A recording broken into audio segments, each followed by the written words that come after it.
friends. Happy Saturday.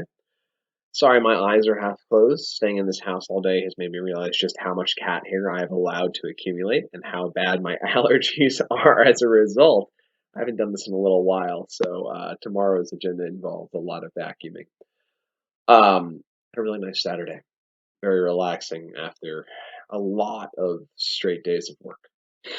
Um, Zoomed with some friends, played some games, the Jackbox series with some friends. It was super fun. I guess they probably don't watch. And then touched base with some colleagues who were going on service to trade tips. They're going on, so we talked about um, the current standard of care for COVID and how the workflows are working and when to call infectious disease specialists and whatever else, which are all opinion questions, I grant you, but still, they wanted my opinion, so I gave it to them. I hope it helps. Um, got a pretty good bike ride in. That was nice. I used to do triathlons in my spare time, but then they closed down all the pools, and I stopped having any spare time. Which reminds me of my favorite joke, which is, how do you know if someone is a triathlete? They'll tell you. That is replaceable also with vegan and anything else that people just can't stop talking about. But nonetheless, also not my favorite joke. Probably my top five, I guess. Not quite bad enough to be my favorite joke, honestly, but nonetheless. Interesting talking to my colleagues and letting them know what's happening on service to realize how much my opinions have solidified about COVID just from like a couple of weeks of treating it. It's a great example of how readily anecdote becomes ingrained in your behavior. I didn't notice hydroxychloroquine making a difference, and so my bias when reading the literature is to assume it doesn't make a difference. And then if you think this probably doesn't work, you point out the methodologic flaws in the research, the population that doesn't represent the population whom you're using it, et cetera, et cetera. If you think it does work, you can point out the fact that it kills the virus in vitro, and then there's a couple of studies that say it probably works early, and then you can say, well, the harms are quite rare, and so if it works at some point, you might as well use it. It might work later as well. The studies that say it doesn't have the same methodologic flaws as the studies that say that it does.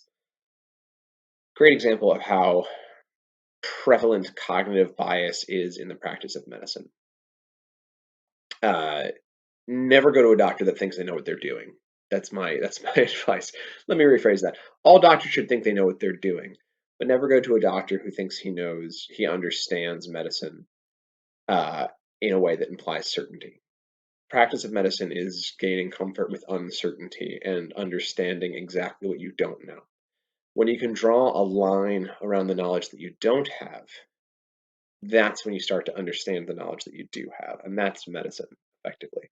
Let this 32-year-old with 3 years of postgraduate experience, postgraduate experience, tell you about medicine. But nonetheless, I stand by what I said.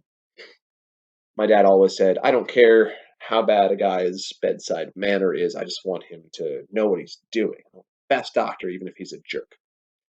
Problem is you can't know that, right? If you haven't done medical training and read the literature, you really don't know what you're looking for. Google is helpful, but also biased in its own right. There's a lot of, my patient's daughter asking me about high dose vitamin C for COVID came from Google, which is completely made up. So you need doctors. If you're seeing a doctor, ask them the question of what is an argument. Let me rephrase that. If you're making a medical decision, the doctor is recommending something and you're not sure, always ask them, what is the argument against what you're recommending? Because if they can tell you what someone who didn't agree with them would say, then they understand what they don't know. They understand that line that circumscribes their knowledge. And that is a doctor who is really practicing medicine quite well. Which, by the way, it's tough to say, but there are bad doctors. There's bad everyone, in fairness. There's bad firefighters, bad politicians, bad construction workers, masons. I don't know. There's bad in every profession, but unfortunately, medicine is not immune from that. But as I said, if you can understand the limits of your knowledge, if you can understand that the plural of anecdote is not evidence, even though your brain really wants it to be, that helps. Comfort with uncertainty and understanding that being uncertain is not a weakness, that understanding your uncertainty actually breeds strength in your recommendation.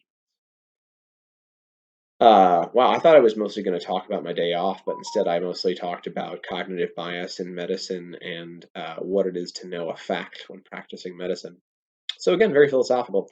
Tomorrow, I promise, I'm just going to talk about my favorite medicine jokes. I have a couple. I'll tell some medicine jokes tomorrow. Yeah, at least three good medicine jokes tomorrow. Really only know one off the top of my head. I mean, there's a lot of good. We'll get to it. I'll write some stuff. Anyway, as you can see, I'm very relaxed today compared to prior. I had a good day. It was nice. I still miss my wife and my daughter very much, but I'm one day closer to seeing them. Hopefully, a week from today, which doesn't sound like much time at all. I hope you're all with your families, or if you're not, that you will be soon. I hope you have love in your lives in whatever form that's taken, whether it's friends, family, or otherwise. And I hope you are staying healthy and staying safe. Have a good night.